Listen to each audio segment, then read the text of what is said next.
ახლა ვართ სწორედ რესპუბლიკის მოედანზე, შეკრების ლოკაცია ტექნოლოგიური სფეროს წარმომადგენლებისთვის არის უცვლელი, მათი მოთხოვნები არის უცვლელი აქციების 22 დღეს ისინი ითხოვენ დაკავებული ადამიანების გათავისუფლებას და ხელახალი არჩევნების დანიშნას. აქ რესპუბლიკის მოედანზე შეკრებილები გეგმავენ საპროტესტო მარშსაც, ტრადიციულად და მათი საბოლოო ლოკაცია იქნება სწორედ პარლამენტის მიმდებარე ტერიტორია, სადაც ამ დღეების განმავლობაში გრძელდება ხოლმე უწყვეტი პროტესტი. რამდენიმე მათგანთან გადავალ კითხვით, სალამი, 22 დღეა უწყვეტად გახართ აპროტესტებთ იმას, რაც ხდება ქვეყანაში.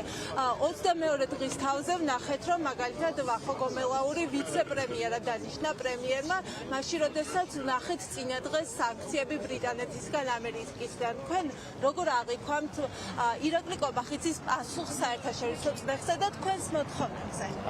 ჩვენ ესე აღვიქვავთ, ვაპროტესტებთ. ეს სახელები ხო თქვენ ვახო გომელაური და ირაკლი და არ არის ჩვენთვის პრიორიტეტული და ჩვენ რასაც ვაპროტესტებთ, აი მთლიანიები. არ ვიცი რა დავაგზავნო, მაგ ჯგუფის საქციელი დისტანცირება იმ მომავალთან, რაც ჩვენ წარმოგვიდგენია, რომ საიტეს უნდა მივდიოდეთ. ეს არის ევროინტეგრაცია. ჩვენ მაგას ვაპროტესტებთ ხა და არ გვაინტერესებს და ისინი წერტილოვანი დასანქციებები და ასე შემდეგ, ჩვენ გვაინტერესებს დაუბრუნდეთ ძველ კურსს და რაც თავარი დაგვიბრუნოთ ჩვენი ხმები, ანუ ახალი არჩევნებით. მეტი არაფერს არ დავიცი, აი ყველას რო გითხოთ, მეტი არაფერი ალტერნატივა არაფერს არ განვიხილავთ. ჩვენ გვინდა სამართლიანი არჩევნები, ერთხელ და სამუდამოდ რომ მუდმივად ესე იყოს და ის გეზი რაც ყველა მოქალაქეს უნდა რომ გქონდეს ევროპისგან. ძალიან დიდი მადლობა. თქვენ ხომ არ დაამატებდით რა გაქვთ სათქმელი სისტემა და უნდა ჩანაცვლოს ყველაფერი ძველი გამოსაცვლელია. ძალიან დიდი მადლობა. უწყვეტად გახართ 22 დღეა და ტექნოლოგიური სფეროს წარმომადგენლებმა დადეთ პრეცედენტი, რომ არა მხოლოდ საღამოს აქციები, არამედ დღის განმავლობაში აქციები უნდა იყოს უწყვეტი და ეს არის მნიშვნელოვანი. რას ფიქრობთ, იგებს თუ არა ხელისუფლება თქვენს ნათქვამს, რადგან მაგალითად კობახიძემ ვიცე-პრემიერის რანგში დანიშნა დღეს უკვე გომელაური, რომელიც ბოლო კვირების განმავლობაში უწყვეტი პროტესტის დროს მისი დაქვემდებარებაში მყოფი პირები უსწორდებოდნენ ახალგაზრდებს, აკავებდნენ და ვნახეთ რეპრესიების ტალღა. თქვენი შეფასება როგორია? ზოგადად ხელისუფლებამ უნდა უსმინოს ხალხს. ხალხის უნდა გაიგონოს აუცილებლად.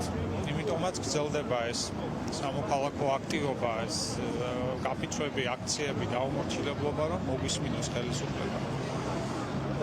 დაუყოვნებლივ უნდა გათავისუფლდნენ დაპატიმრებულები. უნდა დაინიშნოს ახალი არჩევნები აუცილებლად და უნდა გაგრძელდეს ევროინტეგრაციის პროცესი. ეს არის ჩვენი მოთხოვნები ზოგადად, რაც წინადრეებში გქონდა. არაადეკვატურობის ზეიმი, რასაც დღეს ჩვენ ვხედავთ, მაგრამ ეს მხოლოდ დღეს არ არის და საკმაოდ დიდი ხანი ასე გასაკვირია. მე მგონი არ იყო შინდელი თუ დღევანდელი არ ვიცი გომელაურის გადაწყვეტილებაც. ეს თამაშები რაც მიდის, აბსოლუტურად არაფერს არ ნიშნავს ჩვენთვის, მხოლოდ იმიტომ რომ ეს ყველაფერი არის არალეგიტიმური, ჩვენ ამას არ ვაღიარებთ. და სწორედ ამიტომ ვართ გამოსულები გარეთ დღისითაც და ამითაც რომ ეს დავაფიქსიროთ ჩვენი აზრი, რომ ეს ხალხი არის არალეგიტიმური, ჩვენ მხოლოდ და მხოლოდ გვჭირდება ევროპულ გზაზე დაბრუნება, რომელიც ავტომატურად მოაგვარებს აი ყველა პრობლემებს, რომელიც აგერ მეგობარმა ჩამოთვალა, მათ შორის პატიმრების გათავისუფლებასაც და ჩვენი ქვეყნის სწორ გზაზე დაყენებას. ძალიან დიდი მადლობა. ასეთი არის მოქალაქეების პასუხი კობახიძის გადაწყვეტილებაზე, რომელმაც ამერიკის შეერთებული შტატებისა და ბრიტანეთის სანქციების შემდეგ გომელაური, რომელიც დაქვემდებარებაში ყოფი პირები სასტიკად უსწორდებოდნენ მოქალაქეებს, დააწინაურა და ვიცე-პრემიერის თანამდებობაზე დანიშნა. ახლა მოქალაქეები პასუხობენ კვლავ უწყვეტი პროტესტით და საპროტესტო მარშს დაიწყებენ რამდენიმე წუთში სწორედ რესპუბლიკის მოედნიდან და პარლამენტისკენ გაემართებიან.